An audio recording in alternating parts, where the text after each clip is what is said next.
Šiuo metu esu nuostabioje vietoje Marbėjoje, Ispanijoje, pas Iren.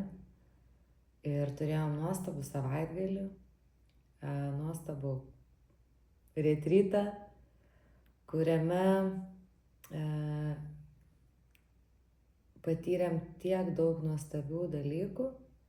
Ne visi jie buvo gražūs, pūkuoti, balti, bet jie buvo būtini tam, kad galėtumėm pasiekti tai, ko čia ir atvažiavo. Tai ačiū labai Iren už suteiktą galimybę patirti tai, ko niekur daugiau neįmanoma patirti. Už tai, kad leidau sau į tai įsilieti, atsiduoti Iren rankas, kas labai palengvino mano būseną, mano netgi pakeitė išvaizdą, suteikė man pasitikėjimo savim. Ir visa tai, kas čia vyko, tai yra toks nuostabus dalykas, kai leidi sau būti kitokiu, negu esi visada. Ir kai supranti, kad iš to ateina tai, kas